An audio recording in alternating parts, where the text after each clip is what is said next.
Dear reader, I like stories that are cold, dark, and surprising, just like the stories in this book. A strange box was left on my doorstep.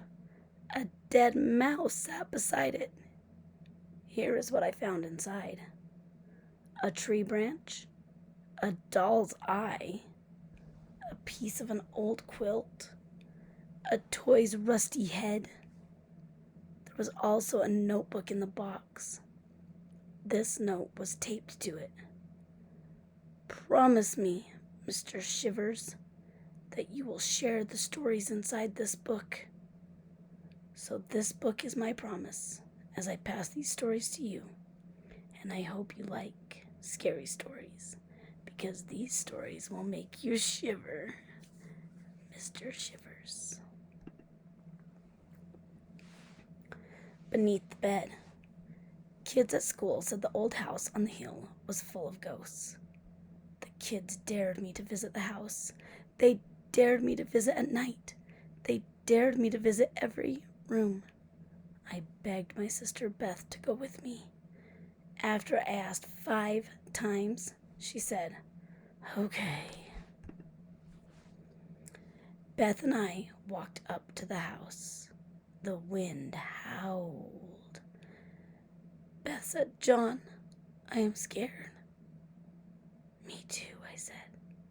"But if we don't do this, the kids at school will say we're scaredy cats." We walked up the porch steps. The wood moaned like it was warning us to stop. The house felt alive. I pushed open the door. We took deep breaths. "Come on," I said, as we stepped inside. In the kitchen, dusty dishes sat on the table. In the living room, a sofa was covered with a sheet. In the library, a book sat open like it was waiting for a reader. There was only one room left to visit: the attic bedroom. Beth and I went up, up, up. The bedroom was cold and damp and dark. I gasped. 2 tiny lights glowed beneath the bed. Beth grabbed my hand. "Those lights look like eyes," she whispered. A chain hung from the ceiling.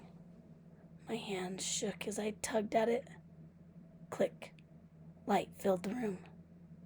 A doll sat beneath the bed. Beth giggled. "They are eyes," she said. "They are only the small painted eyes on an old doll." "There are no ghosts in this house," I said, smiling. "That is right," the doll said. "It is just the 3 of us." A hair down to my stomach. When I woke up, my throat was scratchy. There was a hair in my throat. I felt like it went all the way down to my stomach. I ran to my mother's room. "Mother," I said, "there's a hair in my throat." My mother looked inside my mouth. "I see it," she said. "There is a hair all the way down to your stomach." My mom tried to pull the hair out, but she was not able. She told me not to worry. She said it would go away. But it did not go away. Days went by. My throat was very scratchy. I felt sick in my belly. My mother took me to the doctor. I opened wide and said, "Ah." The doctor said, "I see the problem. There is a hair all the way down to your stomach." She reached into my mouth. She felt around. "I have the hair," the doctor said at last. She pulled and pulled, but what she pulled out was not a hair. It was a mouse. "You should not sleep with your mouth open," the doctor said. "This mouse crawled all the way down to your stomach." The statue. I was at a yard sale with my mom. She was looking at a creepy statue of a man. The statue stood as big as a real man. The man's lips were pressed tight together in a frown, like he was cold. A tattered quilt was wrapped around the statue. The quilt was full of holes. I didn't like the quilt. It smelled old. "Never take the quilt off the statue," a voice said in my ear. I jumped. The lady who ran the yard sale stood behind me. She was dressed like a witch. My skin prickled. An icy breeze swept across the yard. Suddenly, I felt very cold. "Mom," I said, "don't buy that statue." But my mom bought the statue. The lady threw in the quilt for free. At home, my mom placed the statue in our living room. The statue and the quilt gave me the creeps. I ran up to my room to get away from them, but I could not stop thinking about that smelly quilt. I could smell it all the way upstairs. Later that night, I tiptoed downstairs. I marched up to the statue and yanked off the quilt. I ran outside and threw it in the trash. Then I went back to bed. I pulled my warm blanket up to my chin. I wasn't asleep for long. I woke up cold. My teeth were chattering. I looked around. My blanket was gone. The yard sale lady's warning raced through my head. Never take the quilt off the statue. I rushed downstairs. My warm blanket was wrapped around the statue, and now the statue was smiling.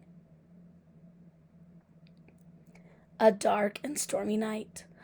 Oliver always left his toys outside. On Saturday, Oliver's dad said, "Bring in your toys before bed." Oliver said, "I will, Dad." But Oliver forgot. It rained and Mighty Joe got wet. Now Mighty Joe was rusty. On Sunday, Oliver's mom said, "Bring in your toys before bed." Oliver said, "I will, Mom." But Oliver forgot. A cat came into the yard and chewed on Buddy Bear. Now Buddy was a one-eyed bear. On Monday, Oliver was sound asleep when crack! The sound of thunder woke him up. Rain pounded against his window. Lightning lit up his room. Oliver's heart raced. "Oh no," he said. "I left my toys outside again." Oliver rushed to his window. He looked outside, but his toys were not there. Just then his bedroom door creaked open. Oliver's toys stood in his doorway. They looked wet and angry. Buddy's one eye glared at him. Oliver scrambled back in his bed. "I'm sorry," he cried.